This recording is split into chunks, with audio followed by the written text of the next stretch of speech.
Good morning, everybody. Hello, hello, hello. Happy Sunday. Happy 1 week after daylight savings time. And I still am not used to used to it. It is not. I hate daylight savings time so much. Anyways, I hope everyone's doing well today. Good morning. Hello. Welcome if you're new here. My name is Dustin, and this channel, Modern Metaphysicae, is about all things occult and esoteric with a very heavy lean on the tarot.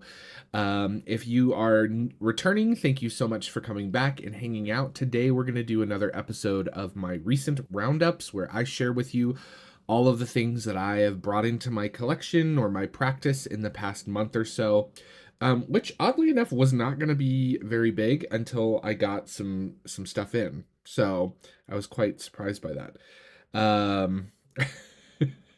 But yeah, I hope everyone's doing well. I hope everyone has some coffee or an adult beverage or some tea wherever you are in the world, whatever time zone you're in, if you celebrate daylight savings or not. But yeah, I am still dragging some serious butt because losing an hour of sleep, it just my body, I just don't think adjusts to daylight savings time, like in any way, shape, or form. So, yeah, it's one of those things. But how are we all doing in chat? We've got some usual troublemakers like Tom and Cosmic Orphan in chat. Hello, good morning. Vintage Moon. I saw Katzen and Dell. Hello, Rebecca. How are you? Williams here. Good morning. Good morning. Hello, hello. I hope everyone's doing okay. Thought Thingy. Hello. Everybody's piling in. Fae of the Forest. Hello. Good morning. Oh no, you're feeling unwell, Faye. I'm sorry to hear that. That's not fun. I hope you feel better soon. Um, yeah. So I'm gonna inhale some coffee because I am decaffeinated. There is way too much blood in my caffeine system right now. So we need to course correct that.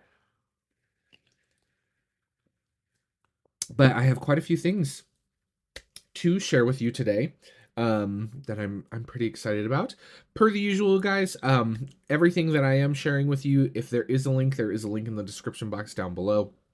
And down there, you'll also find links to my social media where we can connect, and a link to my personal website where you can book a tarot reading with yours truly. Also, some of my own handmade metaphysical goods are for sale for there. All that fun stuff. So go check all the links in the doobly-doo down in the doobly-doo down below. Also, don't forget to thumbs up, subscribe if you haven't done so already. All of that fun stuff really does help the channel and the community to grow in it, and I really appreciate it. So, and then you won't miss live streams because we go live almost every Sunday, which is really fun.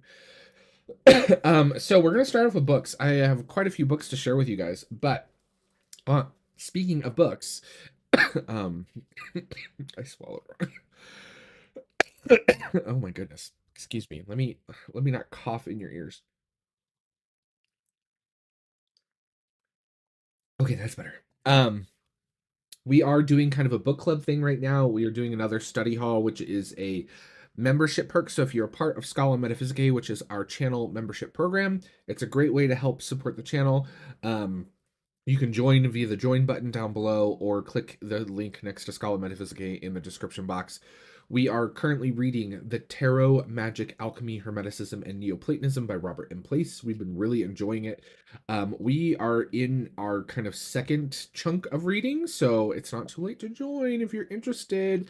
But we spot these up about every once a quarter. We'll do a different book. So if you're interested in joining our community Discord server and chatting with a bunch of people who you see in live chat all the time, or reading books with us, or getting access to my monthly Taroscope readings, which I do post. I do post a tarot reading for every element every month that corresponds to the zodiac signs, and it's super fun. And I also do design tarot spreads for each full moon and new moon every month too for the Adeptus members. So there's all kinds of cool perks. Go check it out.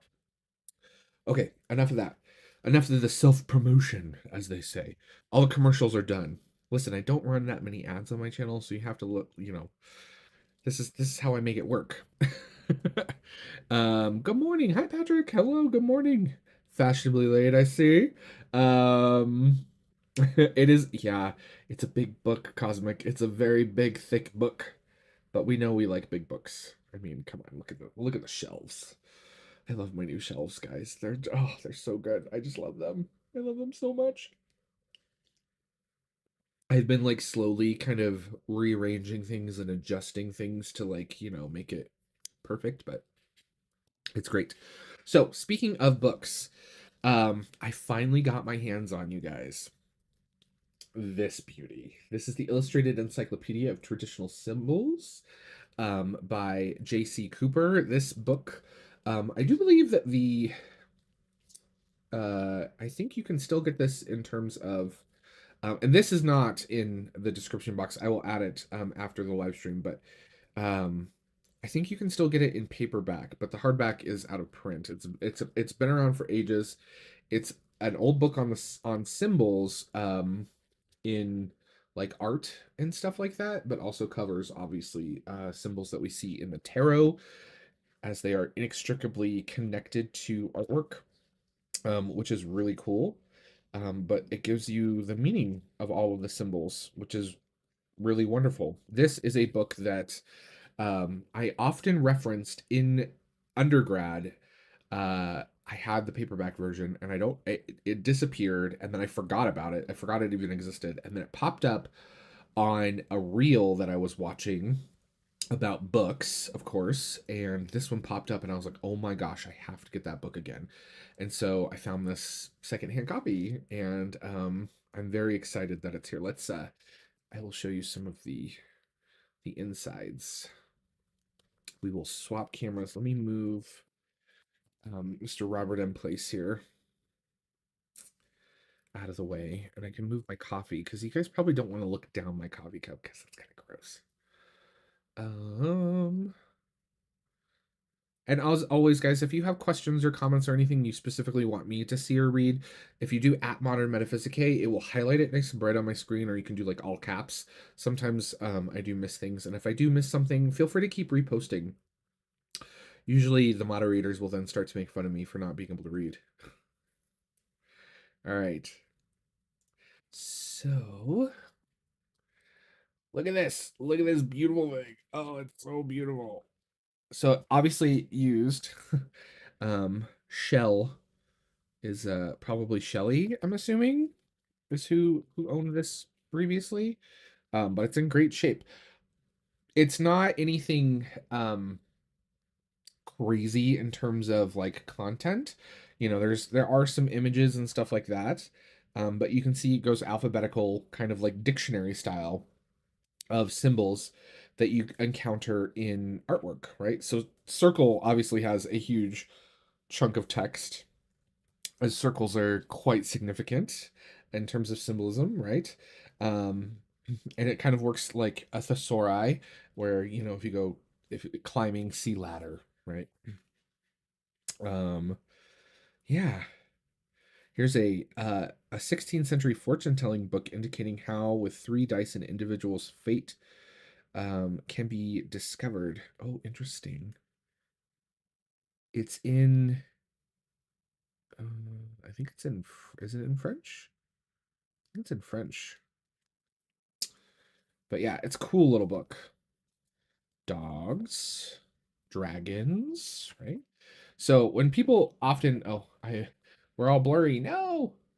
When people ask me like what books do I recommend for like um understanding symbolism, this is a great resource. Wonderful, wonderful resource. Let me see if it is still available via paperback. We'll give me 1 second.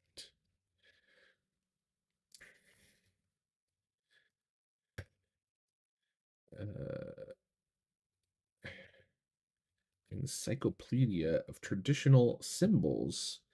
It is still available in paperback. So let me grab the link for this for you guys. So here is I will put this in chat, and then if you're watching this on replay, I will make sure it's added to the description box. So yeah, there it is. Great little book. Wonderful resource. I reference this all the time when I was especially when I took my Renaissance art history class. Like that was a big one, right? Myrrh. If you see myrrh in a piece of art, it is said to represent suffering and sorrow. Muses, the 9 aspects of the feminine power of the goddess. And they do actually also get, what's interesting about this book is that they give different meaning associations depending on if it changed during time, right? So mouse, if you see it in the context of Catholicism, so like Christian Catholic art, right?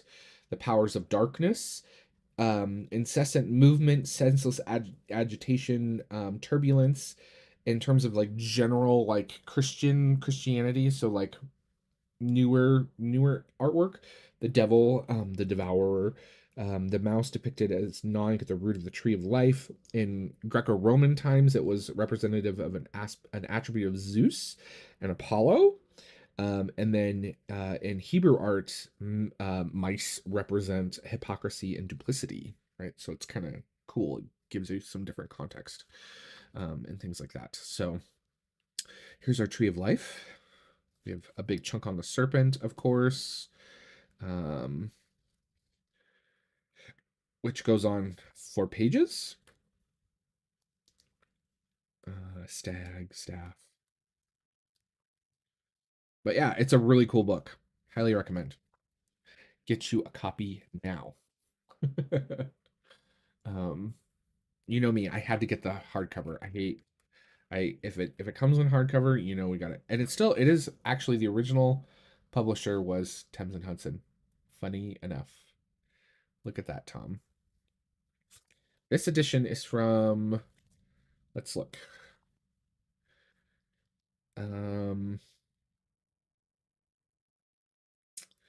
I think 1978. Is this the first edition? So I don't see.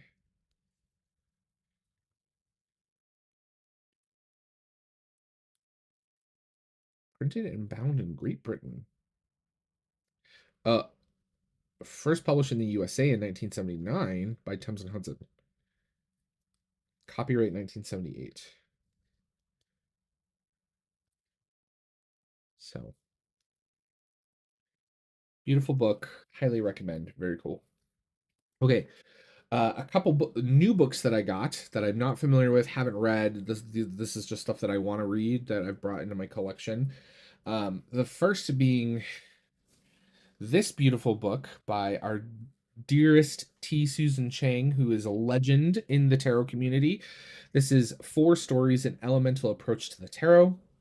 T. Susan Chang is a co-host of the Fortune's Wheelhouse podcast, as well as co-author to a number of books with M.M. Moline, who, if you've been around the channel, we all love, and her decks are amazing.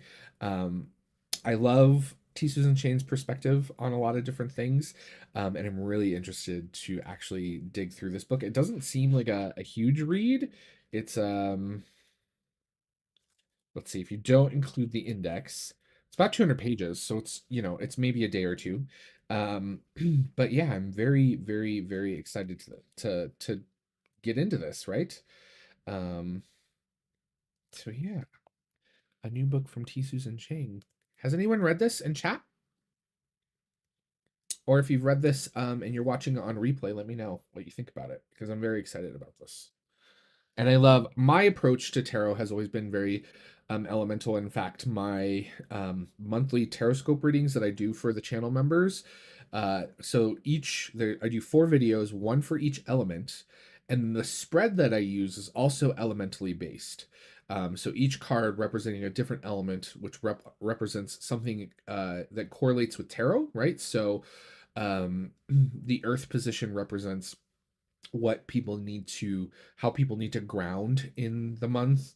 The air position represents what people need to be mindful during the month. The fire position represents what people need to take action on during the month, and the water position represents what people need to let go of during the month. And then of course I also do like a general advice card from like spirit or the ether or whatever you want to connect with. But so I'm very excited for this because the elements have been a big part of my practice personally.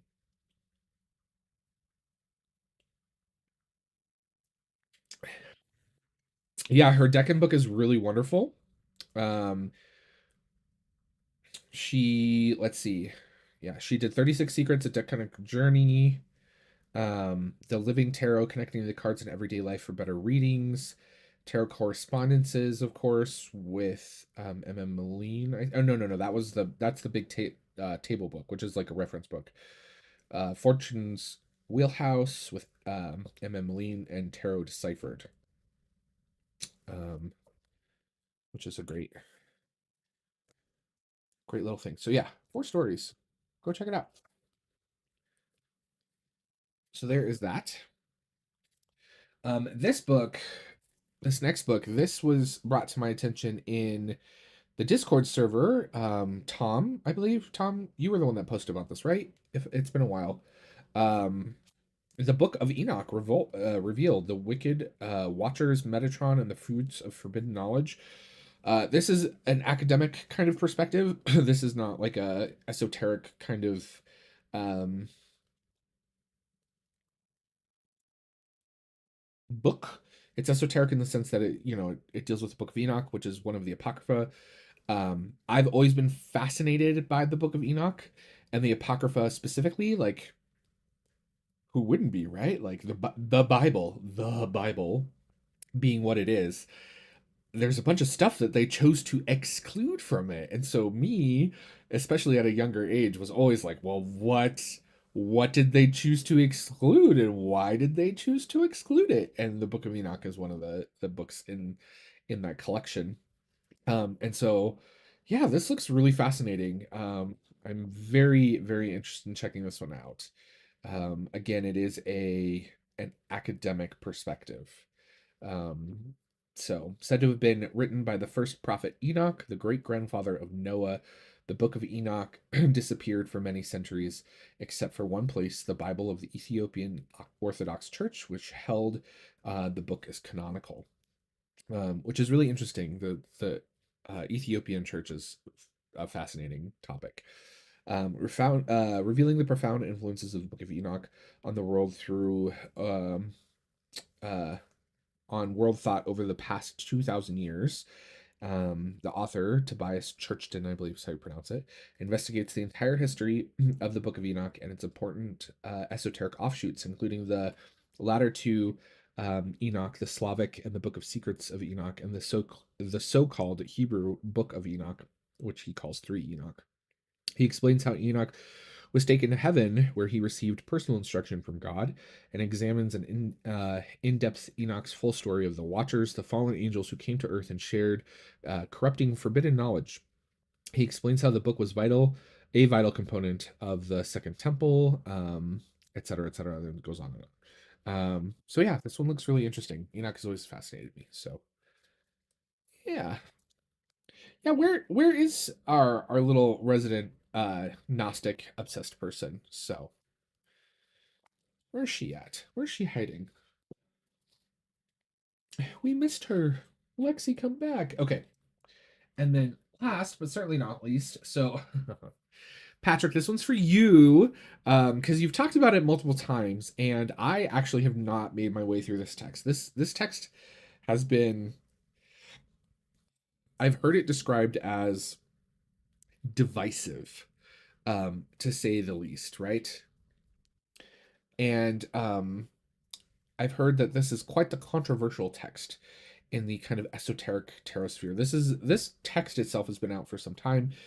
This is the latest publication of it. Excuse me. It's the Tarot, a contemporary course on the quintessence of Hermetic occultism. Um, and the forward here is by Michael Greer, who I love and respect. Um, I will say that this book itself is so it's published by Aeon Books. It's a cheap book. I will say I think this costs like $30 US. It's poorly constructed. It's just a hardbound paperback, perfect bind where it's glue bound, whatever. Not a lovely object, but the book itself does seem very interesting. It was original. I was trying to see here when it was originally published, and I don't know. 1962 is when it was originally published. So, um, yeah. So it's been around for some time. Um, so this has been brought up multiple times. I've long heard about this book. I've long heard that it's kind of one of those things that people either love or hate. So I'm gonna dive into this after we finish study hall. It is going to be one of those things that I chew up after I read Mercilio. But it is now on my list, and I now have it here in my little hands. So the tarot, um, we'll dig into that. All right. So that is it as far as books are concerned. In terms of what has come in recently for me. Um, is that true? I feel like no, there's one more. There is one more, in fact. I also received, this finally came in, Zadkiel's dream book. Um, this is a recent publication by um, Troy Books. I did not include this in the list, but it dawned on me that it is new to me because it did just arrive just a couple days ago.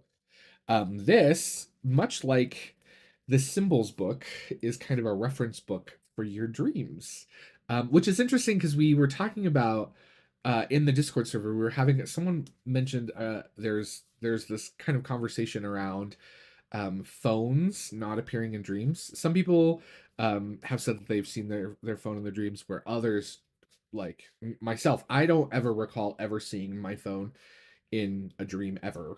Um, and which is interesting to me given how attached to technology I am. Like I always have my phone.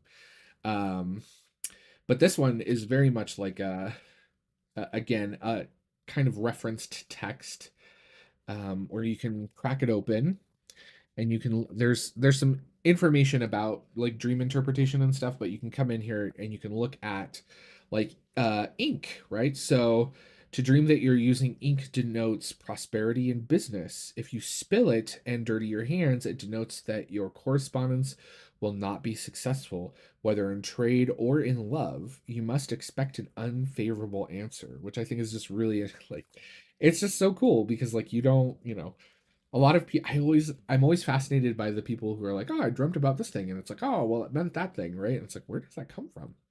Here's a nice little source of that. So anybody have any weird dreams in chat right now? You want me to look up what you're dreaming about? um yeah.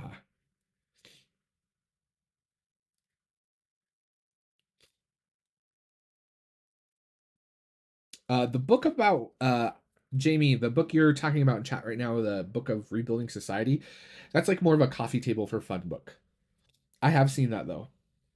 Um, so yeah, it's a pretty cool book. And again, Troy Books published this. Let me grab the link for you.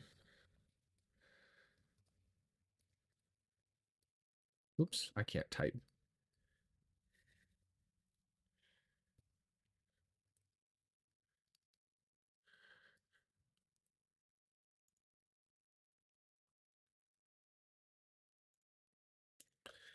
Dream book. And again, if you're watching this on replay, this will be in the description box.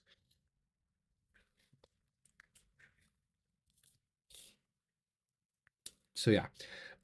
Again, Troy Books. So the special edition is currently available and shipping, but they'll also have a standard like hardback and paperback to follow of this. So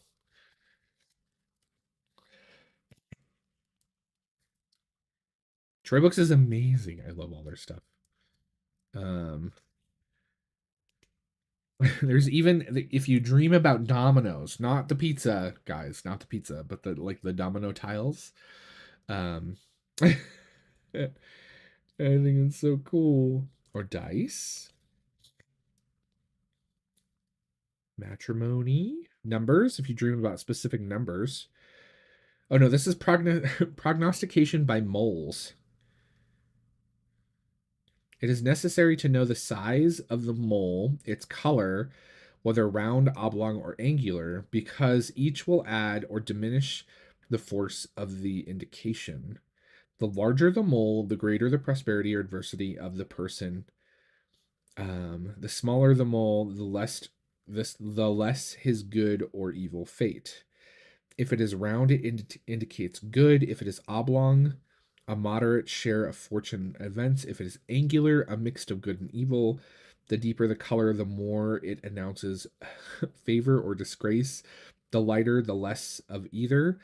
If very hairy, much misfortune. So if you have hairy moles, guys, you're not looking too good. If a few long hairs grow upon it, it denotes prosperity. However, if you're one of those people who have a mole that shoots out like two hairs, like antennae, then it's a good thing. Um, so interesting. And then it goes through like where the mole is. So if it's on the forehead, the chin.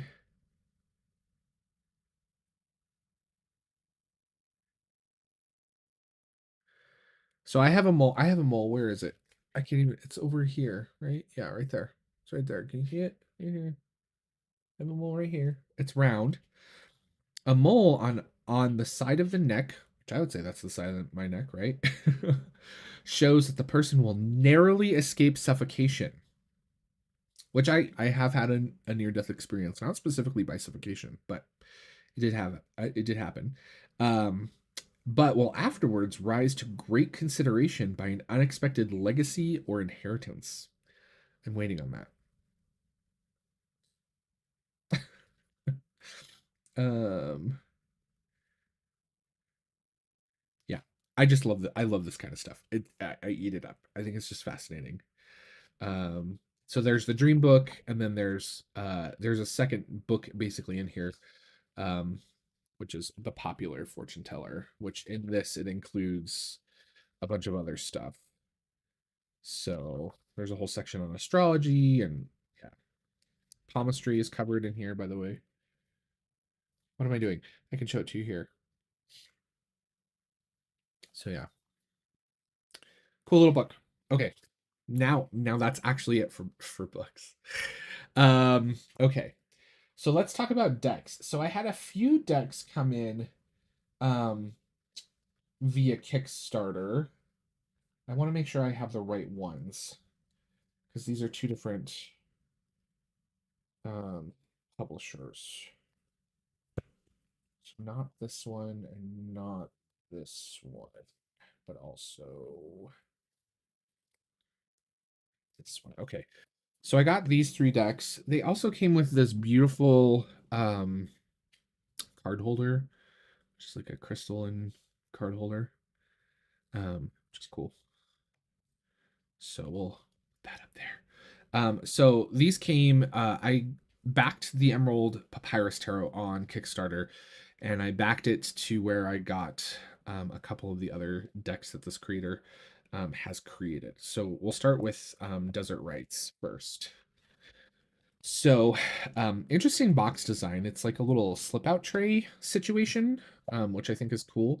So these decks, I will say, all of these kind of fall under the category of like what I would say like the Moonchild tarot aesthetic is. I grabbed my favorite version of it because this one is the dark edition is my favorite, which is that kind of like ethereal, um, Egyptian star seed kind of vibey thing that we have going on here. I do enjoy these decks for different reasons. And yeah, that's kind of how they are designed. So if that's not your cup, probably that's fine. So this is just like a little oracle deck. So you have keywords at the bottom and different sort of images to go with it. The cardstock on this is really nice. It's kind of like a, um, I don't know, like standard US games cardstock. Nothing crazy. Um, but the imagery is great. And I really liked this is the kind of like Oracle deck I tend to be attracted to, where it's general but not so obtuse that it's nonsensical, but also where there's a really distinct balance between like light and dark cards, where there are cards that really there's some shadowy aspects to them, right? That's really, really important to me when I'm working with Oracle decks. So yeah, I was quite impressed by this. Um, Beautiful artwork.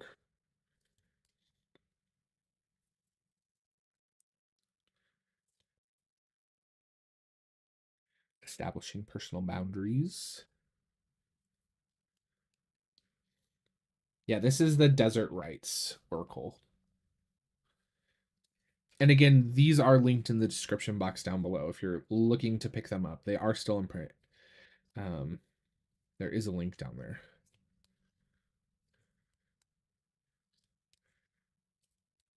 So I will say my only gripe about this deck is that there really isn't any dudes in the cards. There are women depicted in the cards, but there's also kind of like this could be a dude. So, um, and that's one thing that I've noticed with this kind of aesthetic is that men tend to be a little more absent. Like the Moonchild and the Starchild tarots, like men are still there and they're presented positively, which I really appreciate, but they're still like not as prevalent, which is fine. I love this, the return, and it's like so great little deck. It's a little smaller than standard tarot size. The again, the packaging is really interesting. So you have this little slide out tray, and then the ribbon is attached on the inside. So it does kind of help to pull it out when you're trying to slide it out. But that's the Desert Rites. Now, kind of in the same vein, this is Soul Shift cards. So this is a little different. First of all, the box is magnetic, which I just love. I love it. And I love this kind of like side um matchbox style of deck box. Like we've been getting this kind of a box design from like US games for a little while, where it's kind of like a matchbox, right? Which is fine, but this is cool. Kind of like this. I like it on the side. Um, so again, this is, and then this doesn't have a guidebook per se. I thought this was clever they've glued they've glued the cards, like two cards to the little like pamphlet to give it like some substance. I thought that was clever. Um, like the two extra cards. So this, um, each card kind of has like, it's like art poetry collage. So I don't know how well this is going to show on camera, but you can see this one is vision and manifestation. So you can see the vision, the word vision is up here, and then the word manifestation kind of circles it. So each one has these like little kind of messages throughout the card, right? Which is really kind of cool.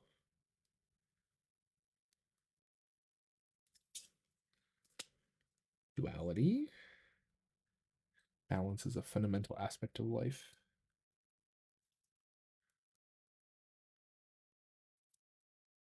Fear.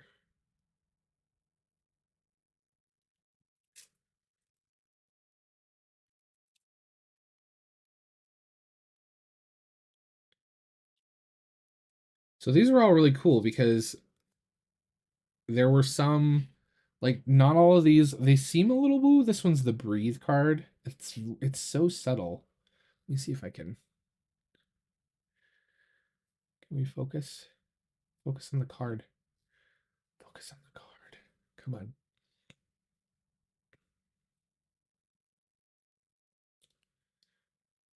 Doesn't want to focus.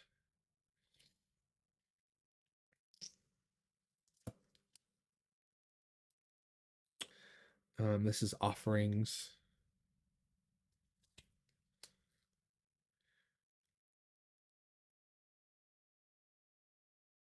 Letting go liberates.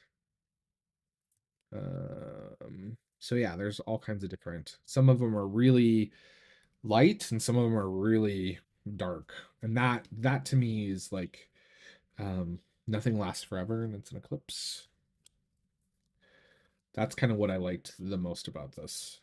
So, one step at a time.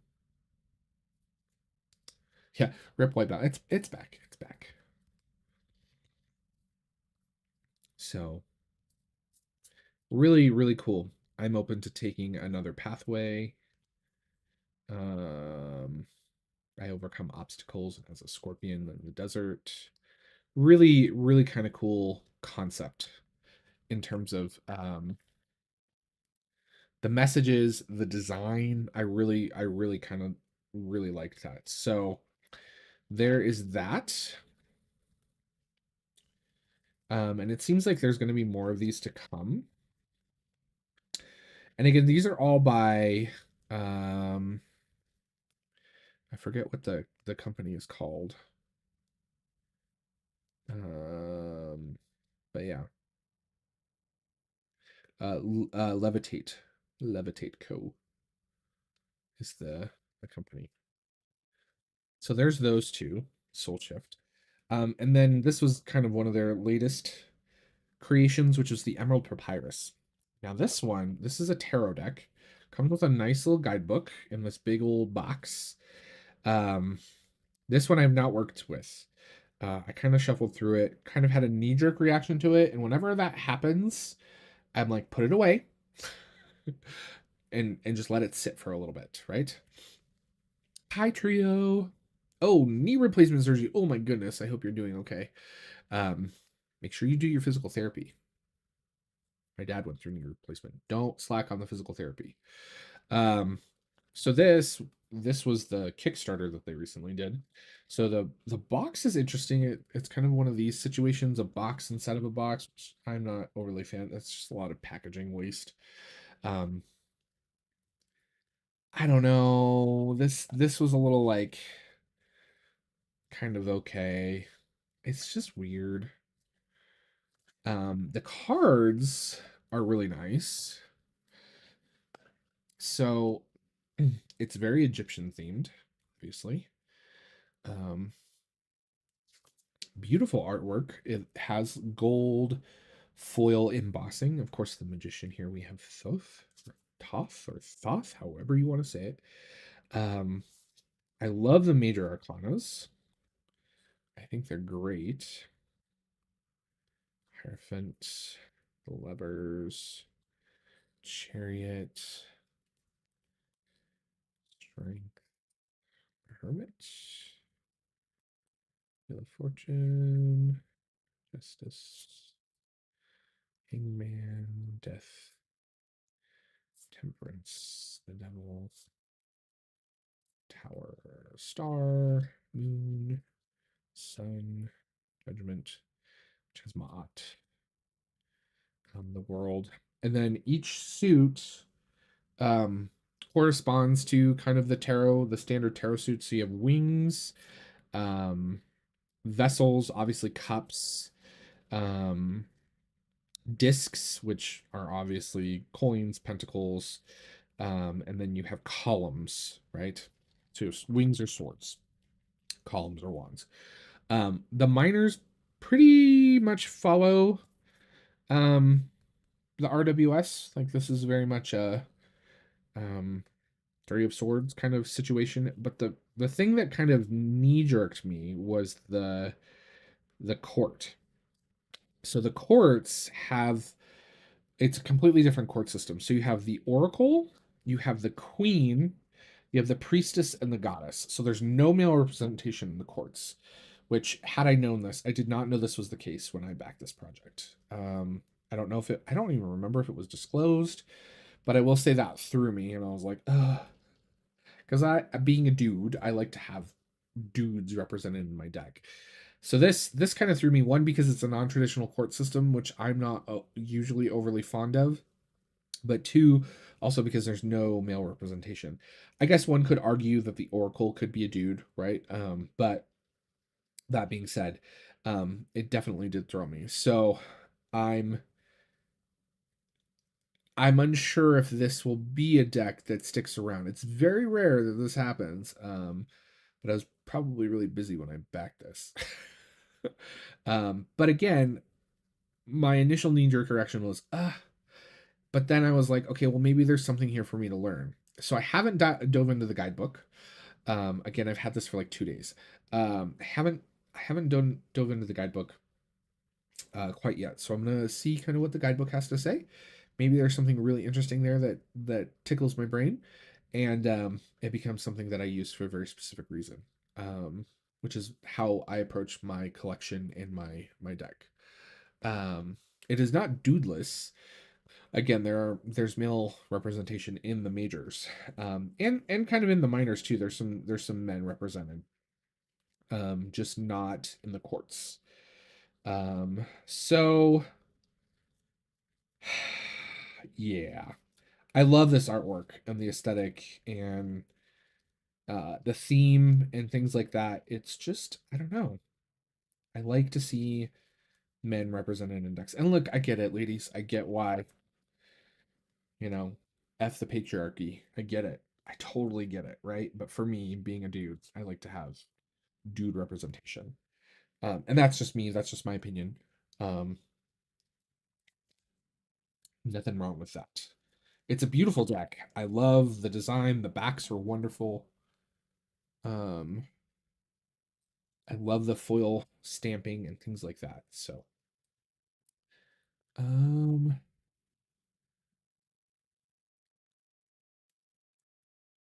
yeah, looks really cool. Right? Yeah. So there's that. So that is the Emerald Papyrus Tarot.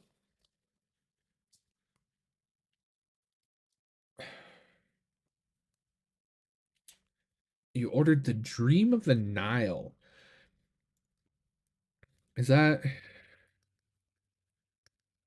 I can't remember. Is that the Vermilion Tarot deck? Yeah, that one's great. I love that deck. It's not on my table presently. I don't think it is. Is it? No. That is a beautiful deck. And the linen on that, oh, it's so great. Okay, so there's that. Oh, let's put the book in its home. The other two I got based on a member. So um These popped up in the Discord server from Sonique, who has a channel here on YouTube. If you're not familiar, Tom, can you grab her channel and throw it in chat for me, please? Her channel is wonderful. She's a delight. She participates in study hall, and I love her perspectives. It's so interesting. She's been reading tarot for a very long time, and she did a review of this deck, and it caught my attention. And the creator also did this. These are by the creator of the Accurate as AF, the Accurate AF Tarot, which I never pulled the trigger on the Accurate as AF Tarot, but these two caught my attention. So we're gonna start with the Reflection Tarot. These ones remind me of the Soul Shift cards. In fact, the design is very similar. Um,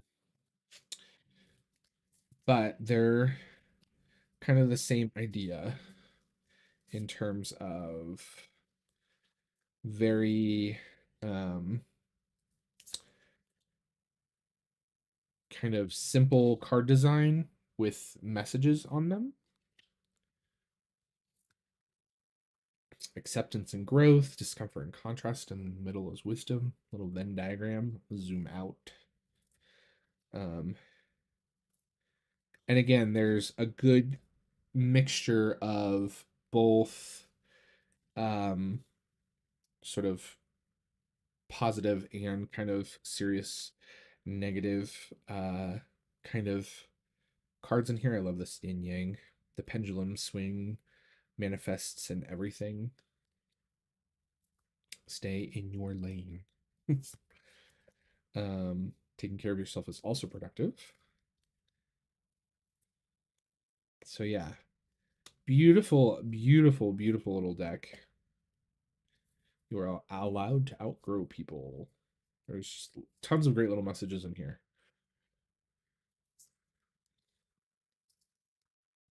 So that is the Reflection deck, which is lovely. Beautiful gilding, backs.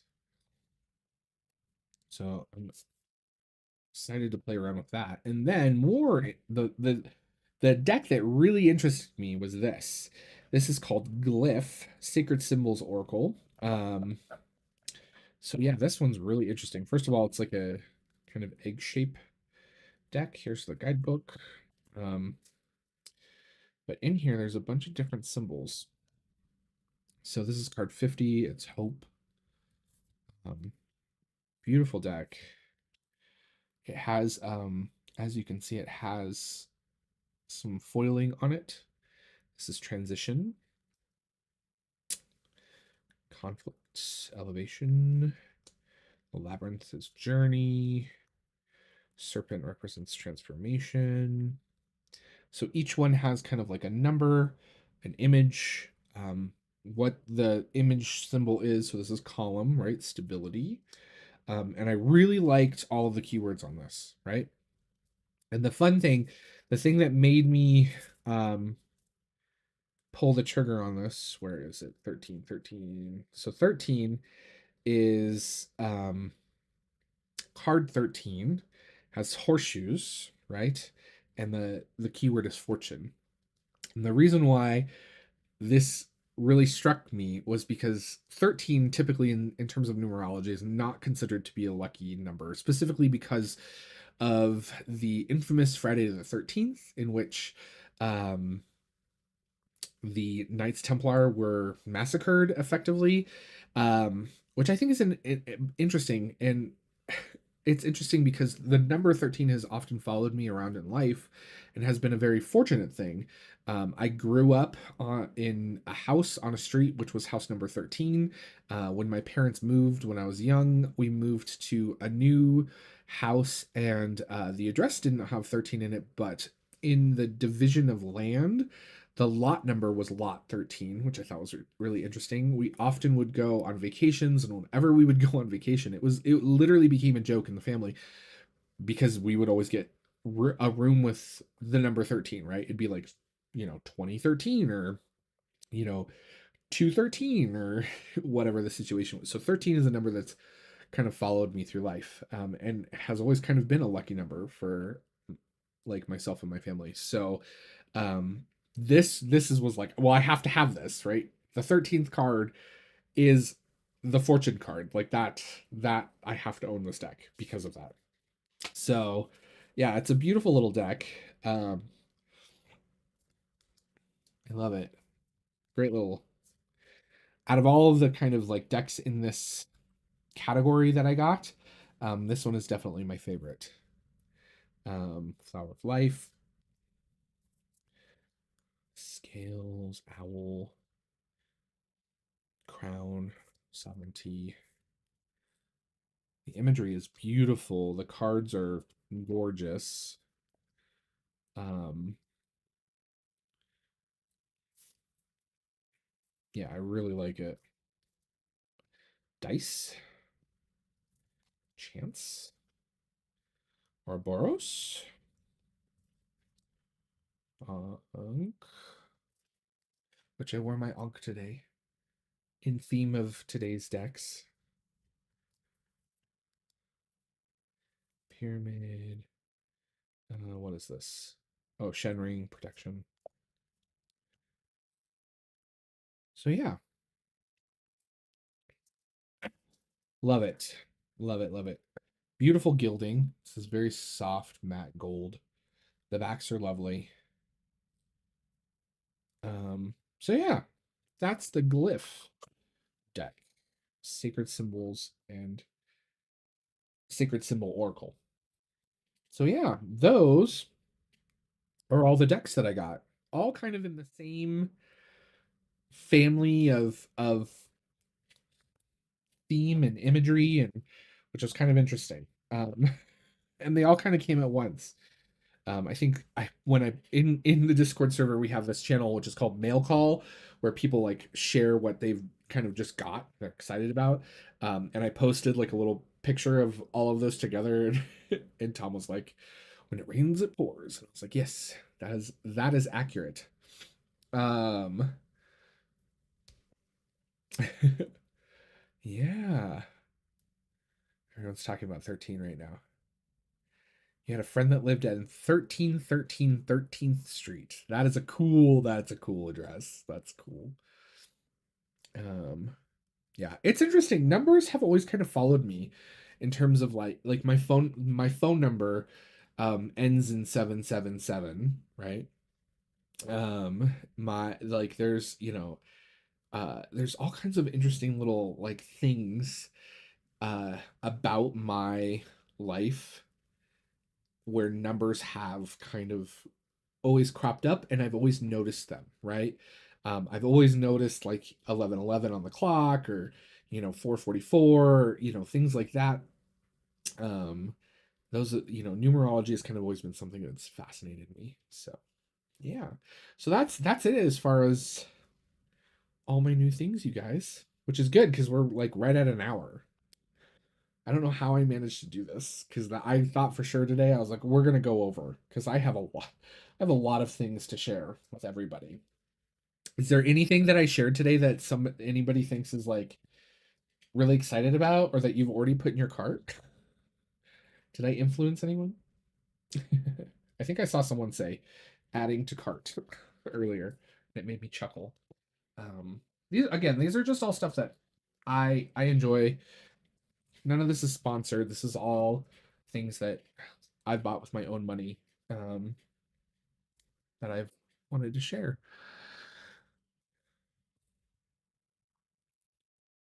Yeah, the T. Susan Chain book I'm really excited about. But maybe we'll do that for the next study hall. Patrick, what do you think? Um, um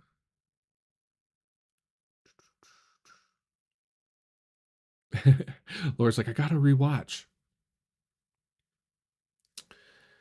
Um, yeah. You added the symbology. Sorry, I'm going back through chat here. What on earth, Patrick? I don't think that's what you meant, Patrick.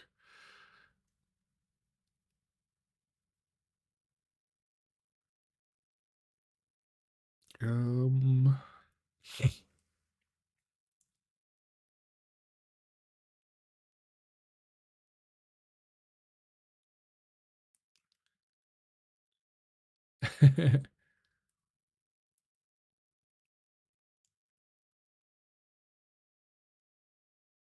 does anybody have any questions for me? By the way, now's a great time if you have questions, throw them in chat, all that fun stuff. Um, yeah. Yeah, the Book of Enoch, I'm really excited to dig into that one. That one looks very academic. It has footnotes and everything. So it's gonna be one of those things that I have to be in the right headspace to dig into that one. But my reading list is getting really long. It's getting really long again. I was doing really good about like not buying a ton of books in terms of like books that were gonna like occupy a lot of my time. Um, that's changing. And I still have to finish my reread of The Wheel of Time, guys. By the way, if you're not watching, Wheel of Time season 3, oh my god, it's so good. It is so good, you guys. If you like fantasy stuff, if you were into Game of Thrones or The Magicians or anything like what else was a popular fantasy series? Merlin. If you like fantasy shows, you have to watch The Wheel of Time. It is so good. They are listening to the feedback. The third season starts off with a bang. It is, oh my gosh, it's so good. It's so good. Um so good. I will argue, I will say this, Vintage. I will say this. If the Wheel of Time continues to be renewed and they continue down the path that they have forged in season 3, it will be better than Game of Thrones. Hands down. But that there's an if there. So we gotta everybody go watch because I need them to finish the story. I need you all, if you don't want to watch it, that's fine. Go turn on your TV, turn on Amazon Prime, and just play it in the background for like your dog or your kids or whatever the situation is. Give it some views. I need this show, you guys. um Game of Thrones was great until the last season. But that's no fault. Well, it is partially the fault of the producers because even George R. R. Martin was like, "Yeah, no, I wouldn't have edited it that way." He did give them notes, but they chose not to listen to those notes. I guess I don't know. And I did not like the way it ended. Um, but it was good. It was good. Game of Thrones is up there. It's still not done yet, though. He still has not finished the books. Wheel of Time is finished. And in fact, it was finished by Brandon Sanderson because the author fell ill. When he fell ill and knew that his diagnosis was terminal, he basically found an author that he had great respect for in the same genre, which was Brandon Sanderson, who's written the Stormlight Saga and stuff like that. Um, and wrote prolific notes for him, like tons of notes. He wrote prolific notes for him and spent a considerable amount of time going over those notes with him so that he could finish the books for Robert Jordan, which I thought was amazing. There is no final season. I just pretended to not. Same, actually. So true. So true. Um, House of the Dragon's been okay. I've been enjoying that. Um, what else is going on right now in the world of like fantasy? The Lord of the Rings show.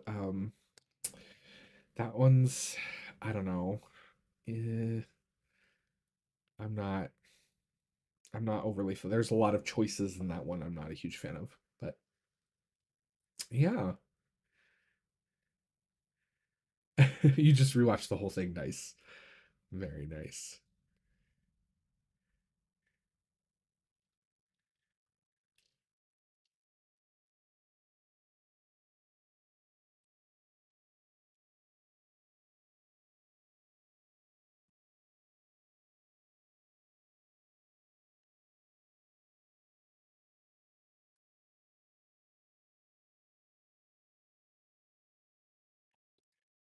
Oh my goodness, it's so funny.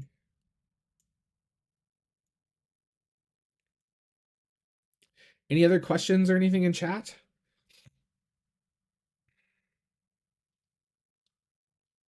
Outlander was good. I agree. Yeah, Outlander was good.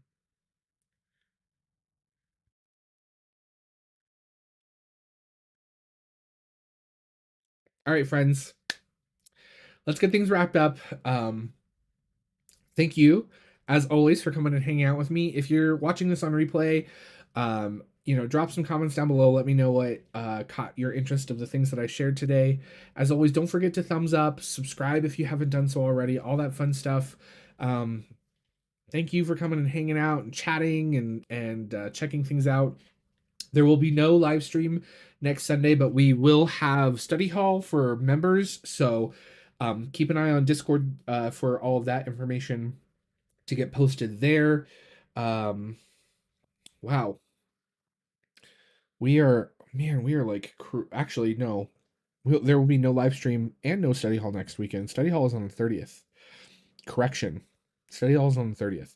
So keep an eye out for that kind of stuff. Maybe we'll do like a bonus live stream next weekend. We'll see. I got to see what's going on in my schedule. I got to get some stuff caught up in the boutique and all that kind of stuff. So, yeah, we'll see what is coming. And yeah, I hope all of you guys have a wonderful Sunday afternoon.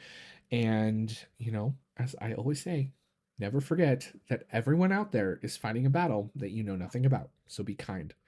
Always. We'll see you guys back around YouTube. Bye, everybody.